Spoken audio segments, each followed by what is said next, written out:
Salut à tous et bienvenue pour ce live ce soir, où on va revenir comme tous les lundis soirs sur le jeu de la semaine. Salut Loulou 5 points.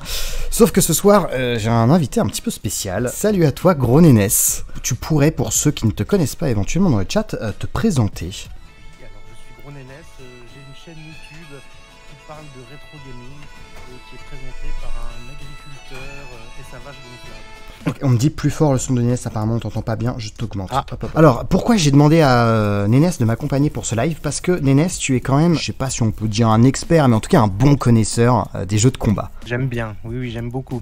Bah, sur ta chaîne, il y a quand même beaucoup de jeux de combat. Oui. Et je suis pas du tout un expert en termes de gameplay de Mortal Kombat. Je préférais être accompagné de quelqu'un qui s'y connaît un petit peu mieux que moi. Et c'est pour ça que je t'ai demandé si tu voulais bien m'accompagner pour ce live. Première question que je voulais te poser, Nénès, et après moi j'enchaînerai, je te donnerai ma réponse. Est-ce que tu as des souvenirs de ta découverte de Mortal Kombat? Oui, bah carrément, c'est un jeu qui m'a vraiment marqué. Moi je suis très Street Fighter 2, mais Mortal Kombat, enfin surtout les deux premiers, j'adore. Je suis vraiment un fan absolu de Mortal 1 et 2.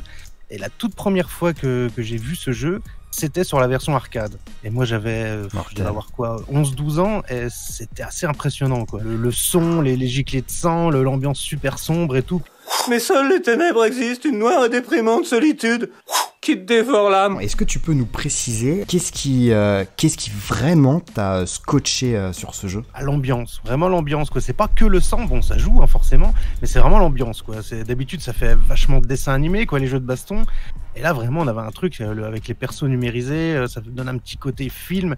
Et tout était un peu sombre, hein. Les musiques elles sont vachement basiques avec des percus, les cris des personnages comme ça gueulait dans tous les sens, beaucoup plus que sur version console d'ailleurs. Et puis c'est vrai que même moi aujourd'hui, alors qu'on parle de la version arcade hein, du coup, même moi aujourd'hui je le trouve magnifique. Le premier niveau où t'as tous les moines qui sont en arrière-plan, il y a un son dégoûtant là.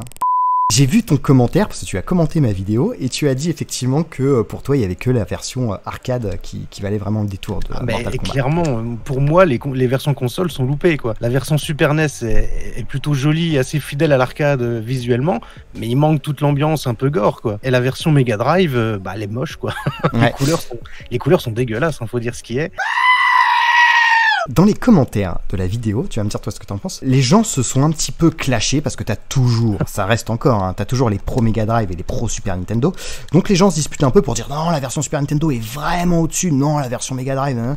Et les arguments de ceux qui préféraient la version Mega Drive c'était de dire t'as le sang et t'as les fatalités, donc c'est l'intérêt de Mortal Kombat, et forcément ceux qui préféraient la version Super Nintendo disaient oui mais c'est beaucoup plus joli et beaucoup plus jouable sur Super Nintendo, donc... Et je trouve que finalement, moi je peux pas donner raison ni aux uns ni aux autres parce que c'est de la merde. Ouais, en fait, t'as la moitié du fun du jeu sur une console et l'autre moitié sur l'autre, mais t'as pas... Il n'y a pas tout sur la même, quoi. C'est un peu dommage. Ah ouais, alors attends, deuxième anecdote que je citais de toi. On était ensemble, on a fait une convention tous les deux, c'était à Vesoul. Et à un moment, je t'ai vu tout seul jouer à Mortal Kombat. Et j'ai eu ce réflexe encore de me dire, comme à l'époque, comme quand j'étais gamin, mais pourquoi Nénès joue à Mortal Kombat alors qu'il y a Street Fighter 2 sur la console? Alors dis-moi Nénès, est-ce que quel perso tu me conseillerais là pour Alors est-ce que tu veux gagner facilement ou est-ce que tu veux gagner Vas-y, on va commencer par non, vas-y, gagner à la loyale. Après tu me montreras comment gagner facilement. Allez, Sub-Zero ou Scorpion? Ça allait trop vite. Sub-Zero. OK, Sub-Zero, ça me va très bien. Ben non, voilà. Scorpion. Alors, il y a que 2 coups spéciaux pour Scorpion dans Mortal 1, ça va aller vite. Ah OK, bah vas-y, je vais t'écouter. Tu fais arrière. Alors attends, que je me rappelle les touches de la Super NES, je sors une manette. OK, arrière, OK. Y. OK, donc le grappin arrière. Hop. Arrière B. Non, je la ramène. Et putain, les giclées de sang, ça c'est chouette. C'est franchement pour l'époque, c'est très fun. C'est très fun. Donc tu as ça qui est très pratique. C'est ultra pratique. Est-ce que tu te souviens de sa fatalité, comment la faire? Oui, c'est. Alors il faut que tu te recules un petit peu. Faut pas que tu restes. Bah tu vois la distance qu'il y a quand t'as fini le round d'avant là. Tu te recules un petit peu. Tu gardes ta protection et tu vas 2 fois en haut. Alors attends, tu vas me redire ça. Je lui donne un coup. Je m'éloigne un peu. Hop, oh. Ça va pas marcher. Alors, attends, boum. Hop, non. Oui, c'est bon. Dracofeu, utilise ton lance-flamme. Elle est chouette, cette fatalité, elle est sympa. Ok, bah écoute, tu vas me sélectionner un personnage où tu m'as dit ça peut être facile, Nénès. Alors Raiden. Raiden, c'est vrai. Tu vas voir, il a un coup, tu peux torcher la moitié du jeu sans problème à peu près. D'accord. Donc c'est arrière, avant. Il n'y a même pas de bouton. et tu verras. Ça fait ils un font coup, sur. Oui, ok. Voilà, et bah ce coup, tu le places comme un gros bâtard tout le temps, ça marche. C'est clair, parce qu'en plus, je rebondis contre. Parce qu'au pire, Oui, en même, plus, tu t'éloignes après. même avec sa garde, je lui fais des dégâts. A few moments later. Alors 2 fois avant, 3 fois arrière. Oui, point. bien joué, c'est ça. Ah, tu lui exploses le crâne. Mince, c'est quoi déjà? Avant, bas, avant. Oh oui, je m'en Point. suis souvenu. Ouais, moi c'est celle-là ma préférée. Mais je l'adore, la colonne Mais vertébrale. en qui arcade, pendouille. franchement, elle a 10 fois plus d'impact. Quand t'as le personnage qui gueule, t'as un petit temps d'arrêt quand il lui chope le coup. Et puis, vraiment, il y a vraiment une tronche, surtout avec Liu Kang, il a une tête comme ça, il grimace, c'est magnifique. Et d'ailleurs, Gandénèche, t'avais. Hein? Quoi? Il faut que je trouve. Ah ouais, c'est quoi, de ça temps en temps, t'as ces reptiles. J'avais C'est- jamais vu ça. C'est le perso. Et tu vois, dans le ciel, il y a des conneries là, qui passent devant la lune. Ouais. Des fois, t'as le Père Noël, t'as des trucs comme ça. Et apparemment, il avait marqué, il fallait que je le trouve, Reptile. Oui, alors Reptile, c'est un personnage caché. Donc, c'est, à partir du 2, c'est un personnage jouable, mais dans le premier, c'est un personnage caché. Ok. Il a les coups de Scorpion et de Sub-Zero, donc il a le grappin et la glace. C'est un peu le Akuma de Mortal Kombat. Ouais, sauf que tu peux jamais jouer avec dans celui-là.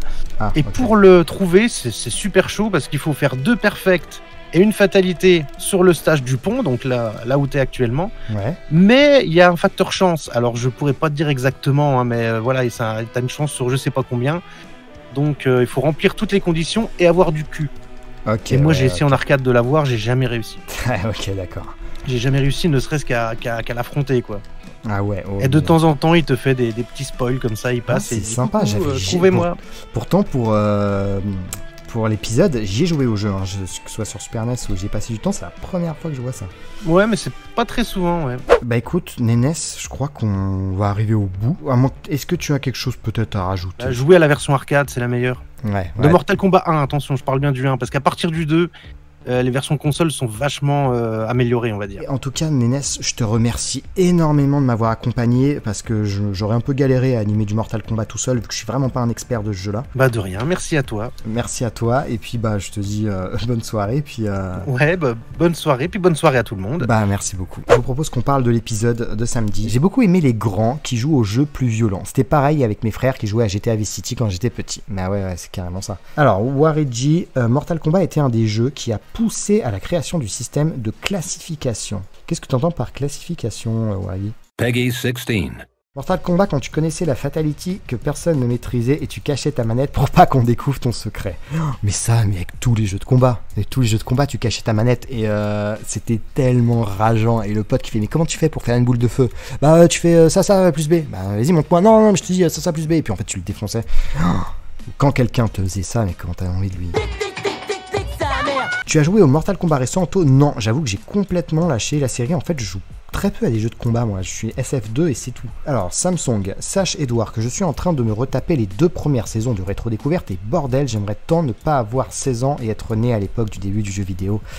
Samsung, c'est non en fait, je vais te dire que c'est je comprends parce que je mets beaucoup de nostalgie dans les vidéos et je rends tout un petit peu quand on en parle, on rend tout ça un petit peu magique et t'as peut-être l'impression que waouh, cette époque était complètement dingue. En fait, toutes les époques étaient dingues. Toi, quand t'auras 30 ans, Samsung, tu parleras des jeux de ton enfance avec des étoiles dans les yeux et les gamins qui auront 15 ans, si tu leur en parles bien, eh ben, ils te diront oh là là, j'aurais tellement aimé être né dans les années 2000-2010.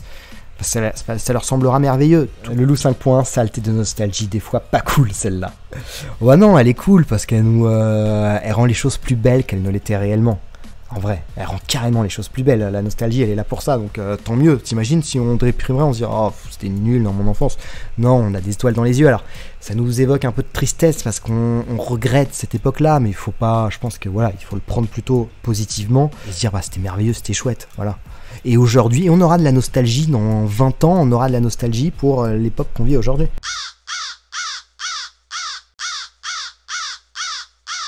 On aura de la nostalgie pour l'époque qu'on vit aujourd'hui.